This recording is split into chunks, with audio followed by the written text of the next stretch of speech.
Dengar, crude and slovenly. Dengar was nonetheless an effective bounty hunter. While some hunters prided themselves on finesse and style, Dengar preferred firepower and destruction.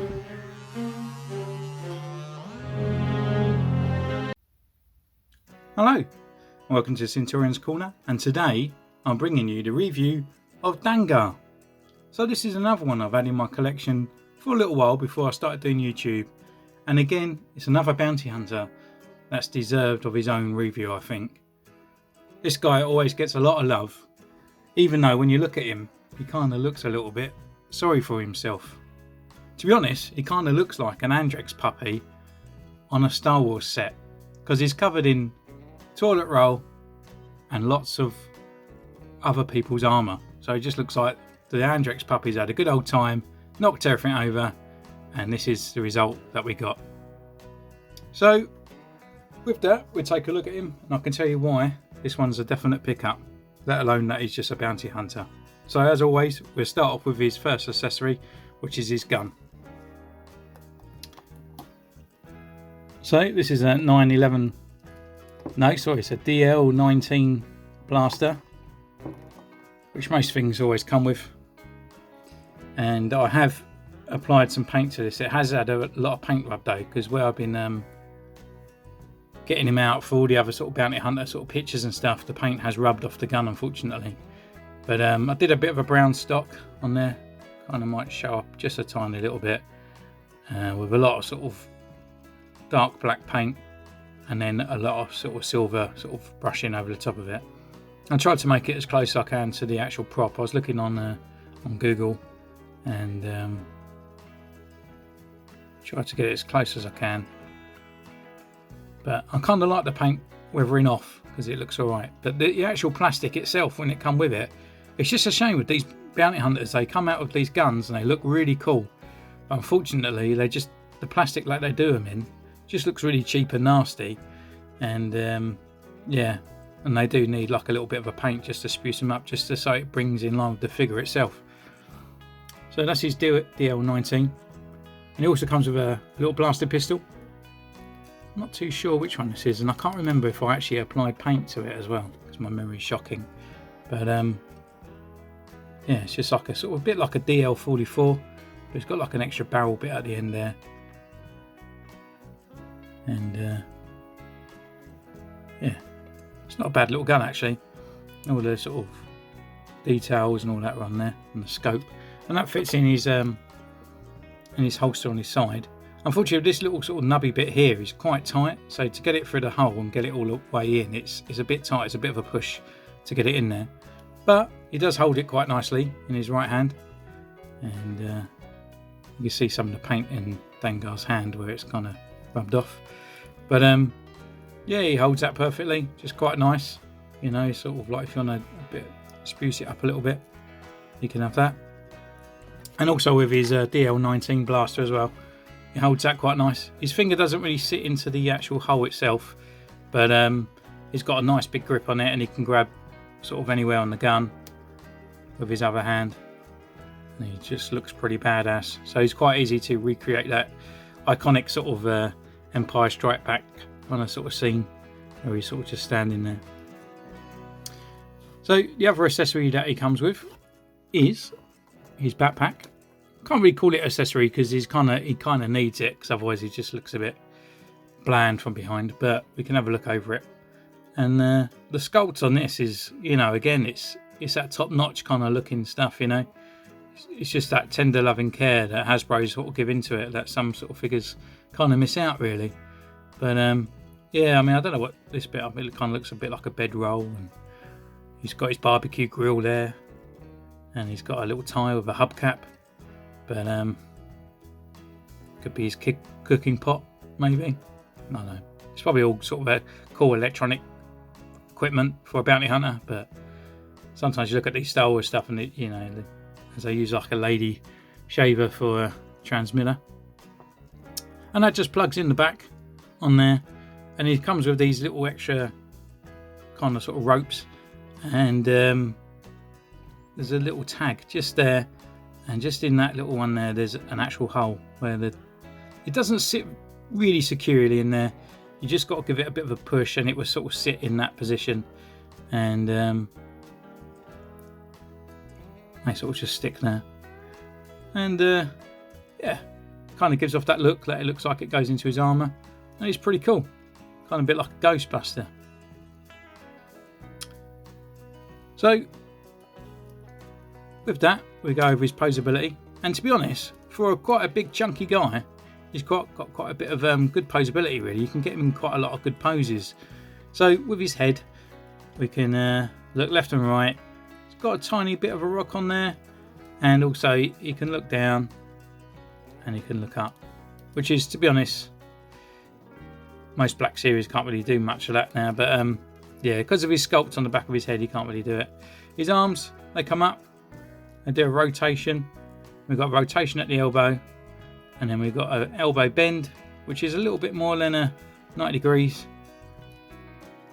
And yeah, it's quite good just getting that extra arm up there, especially when you're doing a two-handed pose. We've got rotation at the wrist, and also we've got hinge on this one. And this one's exactly the same, but the hinge goes up and down on this hand, as most Black Series figures. And we've got his ab crunch. He sort of doesn't really move much due to his back bit, so he can't really do a lot of position anyway, but he does go further back than he does forward. His forward is not too much. His legs, they can kick right up, and they can kick that far back. He's got a double jointed knee, and it's quite a good double joint knee, considering he's quite a bit of bulk on there. He can kick right up, and he's got a rocker and a pivot. So in all, he's not got bad articulation compared to like his size, and he's got his backpack and everything on there. But his knees and his arms are the bit that where you want to really sort of get into that kind of sort of positioning. He has got little tiny feet though, that's his only problem. So with that, we'll go over his sculpt, and it's such a nice sculpt as well. And he's literally covered in Imperial armour. So I don't know if he's actually gone mental in an Imperial camp and literally just stole all the armour that they had laying around. But I can just imagine that they wanted a fifth bounty hunter on set, and they literally went, oh my god, like quick, let's make this guy as quick as we can. Because literally he's made of everything you could think of that would have been just laying around that unused at that time of the set. And I'll point those out as we go through. But we start with his head. And I really like this guy's face sculpt. I think it's really good. But the more I look at it, sometimes it looks like a bit like an angry nan. But it's done really nicely and it looks really good. But sometimes I stare at it a little bit too long and it kind of looks like a moany old lady. I don't know why. Maybe it's just me. But yeah, he's got the head sculpt going all up here, this bit. This part here is separate to sort of like blend it in. And then obviously this bit sculpt on there. And this is all kind of sort of squishy vinyl as well. So you could actually sort of technically see up the side of his head, but I don't know really what's up there or how much of the head is actually in there. And the same goes for the sort of neck part as well. So so it doesn't prevent too much articulation, even though it really does, because it still gets in the way. So working down, and we'll go to the first parts, which is shoulders. I'll take his backpack off because we already looked at that. So his shoulder bells, these are Stormtrooper shoulder bells, which are just painted this sort of bronzy brown colour. And underneath that he's got like a sort of a flight suit. Well, I suppose it's more like a boiler suit, a bit like what Boba Fett wears. And they go down to like some Stormtrooper sort of like lower arm parts, or forearms I guess. And they kind of go into a bit like ATST gloves. But it's all done pretty nice, and it's the same on both sides. And then we go on to the chest part, which is actually a Snowtrooper chest plate as well. I think this bit here is extra, which was added on there, but the whole everything else is a Snowtrooper or an officer from Empire Strikes Back armor part. And with that we go down, and then we go to his ab section, which is from a Sand Trooper, which is all just painted into that one colour. And on his back it's just literally, which would be covered up by from the backpack, so you just see more of that sort of boiler suit, and then the clips coming over to hold those parts in there, which I think is really nice that they added these buttons in, so it actually looks like it's connected to his back plate. I mean, they could have just left it there because he's not going to see it, So it's kind of nice that they put these extra sort of like rivets in there to look like it's all held in place. And obviously we've got the extra sort of like strap holding it in place. So, and that goes down to his sort of lower bottom armour, I suppose. Kind of looks a bit leathery, I suppose, from this area, and it is a sort of soft vinyl, and you can see it's actually shaped to the crease of his bum. But underneath, it's just his sort of more boiler suit there. And then we go around this side on his belt. He's got like a little pouch this side, and this side is pouch with a holster attached. And on the front there, we got this sort of like 3 dotted kind of belt buckle, which is also on the Snowtrooper armour at the bottom. And then going down, we got sort of Stormtrooper thighs, and then going down to his shins, they're actually 2 right-sided lower legs of a Sandtrooper, which is quite nice.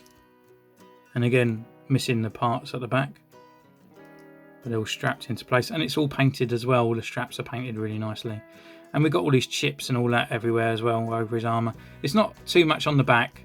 As always, like Black Series, they kind of sort of forget about the back. They know you're not going to display them that way or get them out of the box to see those parts, but it's just done enough to not really sort of take away from it that it looks like just the right areas are just scuffed up enough, as it's not on his arms or at all. And then we got them on the top parts of his knees, and then going down, and he's nicked your granddad's slippers as well. They literally look on like little slip-ons, kind of little slippers there. But unfortunately, his feet are really small as well compared to the size of the bulky figure, and so sometimes he does get a little bit top-heavy, unfortunately. So guys, this has been my Dengar review. Have you already got this guy? Are you waiting to pick him up down the line? I know sort of like some people have found it a bit difficult sometimes to get a Dengar, but I'd highly recommend this guy. I mean, you can get him around about £20. Maybe you might be spending a little bit over the odds, about 25.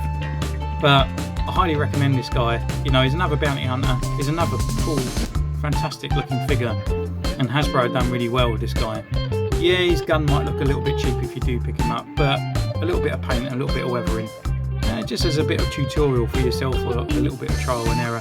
You can't mess it up too much. So as an action figure, this guy is brilliant. As a guy on your shelf, it adds the theatre of the bounty hunters, and also if you're a collector, then he's definitely a must-have. So guys, this has been Centurion's Corner.